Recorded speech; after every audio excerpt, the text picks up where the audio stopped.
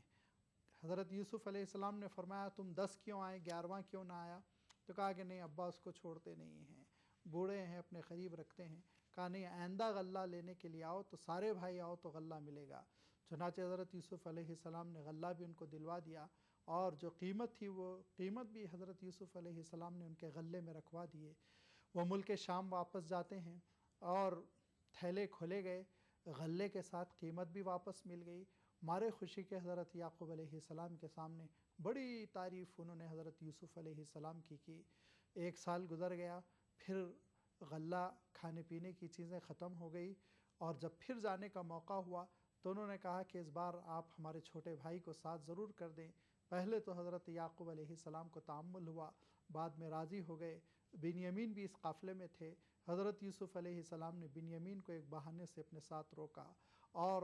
بھائیوں سے کہا کہ تم واپس جاؤ غلہ لے کر۔ سب سے بڑے بھائی نے کہا کہ اگر چھوٹے بھائی کو یہاں روک لیا جائے تو میں ابا کو کیا منہ دکھاؤں گا، لہٰذا وہ بھی مصر میں رک گئے، اور باقی بھائی حضرت یعقوب کے پاس پہنچے اور کہا کہ ابا، چونکہ آپ کا چھوٹا بیٹا چور ثابت ہوا اسی لیے روک لیا گیا۔ ایک واقعہ ہے جس کی تفصیل یہاں نہیں بیان کی جا سکتی۔ حضرت یعقوب کو اپنی تربیت پر اعتماد تھا، کہا کہ جو کچھ بھی تم کہہ رہے ہو غلط ہے، لیکن میں اللہ پر صبر کرتا ہوں، اللہ کے ساتھ میں صبر کا معاملہ کرتا ہوں۔ چنانچہ پھر 1 سال گزرا، کھانے پینے کی قلت، حضرت یعقوب علیہ السلام کی صحت دھیرے دھیرے خراب ہو رہی ہے، بینائی جاتی رہی، آنکھ وہ آپ نے اپنی بینائی کھو دی، اور رو رو کے حضرت یوسف کو یاد کرتے تھے۔ 3 بیٹے آپ کی نگاہوں سے اوجھل ہو چکے تھے، گھر کے حالات بڑے خراب ہو چکے تھے، لہذا حضرت یعقوب علیہ السلام نے پھر اپنے صاحبزادوں کو بھیجا۔ حضرت یعقوب علیہ السلام کے صاحبزادے لمبا سفر کر کے آتے ہیں، وہ ٹوٹے ہوئے، بکھرے ہوئے، تھکے ہوئے حضرت یوسف علیہ السلام کے سامنے آ کے کہتے ہیں کہ اے حضور بادشاہ سلامت، ہم بالکل بکھر چکے ہیں، ٹوٹ چکے ہیں، گھر میں فقر و فاقہ ہے، والد صاحب بوڑھے ہو چکے ہیں، پیرانہ سالی کی آخری حد کو پہنچ چکے ہیں، ہمارے ساتھ آپ خیر سگالی کا معاملہ فرمائیں، ہم پہ کچھ صدقہ کریں، ان اللہ یحب المتصدقین، بے شک اللہ تعالیٰ صدقہ کرنے والوں کو پسند کرتا ہے۔ حضرت یوسف علیہ السلام نے جب یہ لفظ سنا کہ نبی زادے اور حضرت اسحاق کے پوتے اور حضرت خلیل اللہ ابراہیم علیہ السلام کے پڑپوتے وہ صدقہ مانگ رہے ہیں تو طبیعت بھر گئی، اور حضرت یوسف علیہ السلام نے کہا کہ اس دن کو یاد کرو جب تم نے یوسف کے ساتھ ایک خاص معاملہ کیا تھا۔ ان لوگوں نے حضرت یوسف علیہ السلام کو پہچان لیا اور کہا بے شک آپ ہی یوسف ہوں گے، کیونکہ یوسف اور ہمارے سوا کوئی اس معاملے سے واقف نہیں۔ حضرت یوسف علیہ السلام نے کہا ہاں میں یوسف ہوں، لہٰذا جاؤ والد صاحب کو بھی لے آؤ، والدہ کو بھی لے آؤ، بنیامین بھی یہاں ہیں، بڑے بھائی بھی یہاں ہیں، ہم سب ملیں گے۔ چنانچہ حضرت یعقوب علیہ السلام کے پاس جب یہ بھائی پہنچتے ہیں تو حضرت یعقوب علیہ السلام کہتے ہیں مجھے یوسف کی خوشبو آ رہی ہے۔ لوگوں نے کہا کہ اب یہ سٹھیا گئے ہیں، یوسف یوسف کرتے رہتے ہیں، مرتے دم تک یہی کہتے رہیں گے، کہ اچانک خوشخبری دینے والے نے حضرت یوسف علیہ السلام کے کرتے کو حضرت یعقوب کی آنکھوں سے لگایا۔ کرتے کا لگنا تھا کہ بینائی لوٹ کر آئی۔ حضرت یعقوب نے کہا کہ مجھے یقین تھا اللہ کی ذات سے کہ وہ میرے بیٹے کو لوٹائے گا، اور سب کے سب ملک مصر پہنچتے ہیں۔ حضرت یوسف علیہ السلام کے دربار میں استقبال ہوتا ہے، اور سب حضرت یوسف علیہ السلام کو صف بستہ سلام بجا لاتے ہیں۔ حضرت یوسف علیہ السلام کہتے ہیں کہ ابا جان یہی وہ خواب تھا جو بچپن میں نے دیکھا تھا، آج اللہ تعالیٰ نے اس خواب کو پورا کر دکھایا۔ حضرت یوسف علیہ السلام جب ملک اور حکومت کی شان و شوکت کے عروج کو پہنچ چکے، اور اس کے ساتھ ساتھ خاندان کے سارے افراد بھی آپ سے مل چکے، تو پھر تنہا ہو کر یکسو ہو کر اللہ کو یاد کرتے ہوئے یہ کہتے ہیں کہ پروردگار زندگی میں بھی تو نے بہت کچھ عنایت کیا، خاتمہ بالخیر بھی فرما۔ وآخر دعوانا ان الحمد للہ رب العالمین۔ ناظرین، آپ نے ملاحظہ فرمایا پروگرام انوار قرآن، اللہ مجھ کو اور تمام ناظرین کو اس پر